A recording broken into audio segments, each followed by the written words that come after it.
நல்ல சமாரியன் இயேசு என்னை தேடி வந்தாரே. நல்ல சமாரியன் இயேசு என்னை தேடி வந்தாரே. பிரியமானவர்களே, வாரம் ஒரு குறிஞ்ச தலைப்பிலே இந்த நாளுமாக மீண்டும் உங்களை சந்திப்பதிலே மிகுந்த மகிழ்ச்சி அடைகிறேன். இந்த நாளுமாக ஆண்டவராகிய இயேசு கிறிஸ்துவை சாவுக்கு தெரிவிக்கும் முன்பே அவர்கள் மக்கள் திரள் வார்த்தைப்போம். மார்க் நற்செய்தி 15ஆம் அதிகாரம் 13 வார்த்தைப்போம். மறுபடியும் சிலுவையில் அறையும் என்று மறுபடியும் சத்தமிட்டு சொன்னார்கள். அதற்கு பிலாத்து ஏன் என்ன பொல்லாப்பு செய்தான் என்றான். அவர்களோ அவனை சிலுவையில் அறையும் என்று இன்னும் அதிகமாக கூக்குரலிட்டு சொன்னார்கள். கிறிஸ்துவுக்கு பிரியமானவர்களே, ஏன் இவ்வாறு அந்த கூட்டம் சிலுவையில் அறையும் என்று சொன்னது என்று நாம் சற்று தியானிப்போம். ஏதோ தலைமை குருக்களும் மூப்பர்களும் அங்குள்ள மறைவு வரைக்கும் தூண்டிவிட்டதனால் மட்டுமல்ல, அவைகள் ஒரு காரணமாக இருக்கலாம்.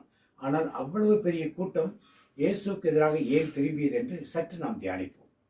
குருத்து ஞாயிறு அன்றைக்கு ஏறக்குறைய இந்த தீர்ப்பு நடப்பதற்கு 5 நாட்களுக்கு முன்னாலே அருள்நாதர் இயேசு கிறிஸ்து கழுதையின் மேல் ஏறி ஊர்வலமாக வருகிறார். அந்த நாட்களிலே கழுதையின் மேல் ஏறி வருவதை ராஜாக்களாக யூதர்கள் கருதுவார்கள். புறையினத்து மக்கள் ராஜாக்கள் குதிரையின் மேல் வருவார்கள். ஆனால் யூதருடைய அரசர்கள் ராஜாக்களாக வருவார் என்பதை நாம் வேதத்தில் பல இடங்களில் பார்க்கிறோம். தாவீது தன் மகன் சாலமோனுக்கு அபிஷேகம் செய்யும் பொழுது கழுதையில் ஏற்றித்தான் அவனை அழைத்துச் செல்வதை பார்க்கிறோம். யெகூ ராஜாவாகும் பொழுது அவனை கழுதை மேல் ஏற்றி வந்ததை தான் பார்க்கிறோம். எனவே யூத மக்களுக்கு கழுதை என்பது ராஜா வரும் ஒரு வாகனமாக இருப்பதை நாம் பார்க்கிறோம். அப்படித்தான் அருள்நாதர் இயேசுவை யூதர்களின் ராஜா என்று அழைத்து ஏறக்குறைய பெத்தானியாவிலிருந்து அவர் புறப்பட்டு எருசலேமுக்கு வருவதற்குள் 1.5 லட்சம் பேர் அவரை பின்தொடர்ந்து வந்தார்கள் என்று வேத வல்லுநர்கள் சொல்லுகிறார். ஏனெனில் எருசலேமிலே பஸ்கா பண்டிகைக்காக யூதர்கள் எல்லாம் உலகத்திலிருந்து யூதர்கள் எல்லாம் ஒன்று கூடி இருந்த நேரம் ஏறக்குறைய 10 லட்சம் யூதர்கள் எருசலேமில் இருந்ததாக வேத வல்லுநர்கள் குறிப்பிடுகிறார்கள். ஏற்கனவே 1.5 லட்சம் யூதர்கள் பின்தொடர்ந்து வந்தார்கள்.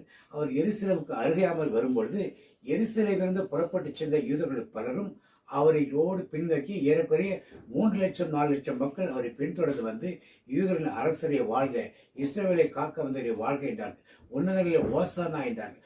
ஓசானா என்றால் கர்த்தாவே எங்களை ரட்சியும் என்ற அர்த்தம். நீர் எங்கள் யூதருடைய ராஜாவாக இருந்து பிலாத்துவை தள்ளிட்டு நீங்கள் ராஜாவாக வாங்க, ஏன்னா நீங்கள் நிறைய அற்புதம் செய்து சாப்பாடெல்லாம் கொடுக்குறீங்க, நோய்களை குணப்படுத்துறீங்க, இயற்கையை கட்டுப்படுத்துறீங்க, தொழுநோயை சுகப்படுத்துறீங்க, நல்லா பேசுறீங்க, மறைநூல்களை பேசுறீங்க, அதிகாரமுடன் நடக்கிறீங்க, செத்துப்போட உயிர்ப்பிருக்கீங்க.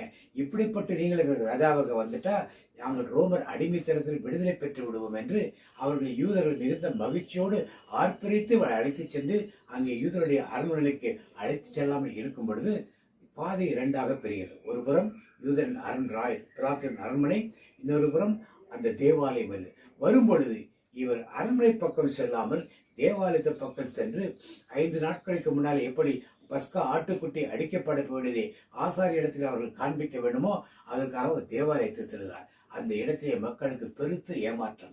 ஏனில் அவர்கள் தங்களுடைய மேல் துணிகளெல்லாம் எடுத்து வைத்தார்கள். நான் எப்பவுமே யூதருடைய பரம்பரையிலே ராஜாக்களுக்கு மட்டும்தான் தங்கள் மேல் வஸ்திரங்களை எடுத்து விரிப்பார்கள். இதையெல்லாம் செய்து இவ்வளவு தூரம் ராஜாவாகிவிடான் இந்த மக்களுக்கு ஒரு பெரிய ஏமாற்றத்தை இயேசு கொடுத்தார். ஒருவேளை இயேசு அரண்மனைக்கு சென்றிருந்தால் யூதர்களுக்கு அந்த பெரிய விடுதலை கிடைத்திருக்கும். யூதர்களுக்கு ராஜாவாக மாறியிருப்பார், பெரிய விடுதலை கிடைத்திருக்கும். ஆனால் அவர் தேவாலயத்துக்கு சென்றதாலே, பஸ்கா ஆட்டுக்குட்டியாக பலியிடப்பட்டதினாலே, அவர் சிலுவை மரணத்தில் பெற்றதினாலே புறையினத்தாருக்காக உங்களுக்கும் எனக்கும் உலகத்தில் உள்ள எல்லா மாந்தருக்கும் ஒரு பெரிய விடுதலையை அவர் பெற்றுக்கொண்டு வந்தார். எனவே அருள்நாதர் இயேசு கிறிஸ்து செய்த ஒரு நல்ல காரியம் யூதர்களுக்கு பெரிய வெறுப்பை கொடுத்தது. தங்களுக்கு மட்டும் மீட்பு வேண்டும் என்று நினைத்த யூதர்களுக்கு ஆண்டவர் எல்லாருக்கும் சேர்த்து ஒரு மீட்பை கொடுப்பதற்காகத்தான் தேவாலயத்தின் பக்கத்தில் அவர் கடந்து சென்றார். எனவே அப்படிப்பட்ட மீட்பை கொடுத்த அந்த தேவனிலே நான் அவரைத்தான் சிலுவரையும் என்று அந்த கோபத்தில் அந்த மக்கள் கத்தினார்கள்.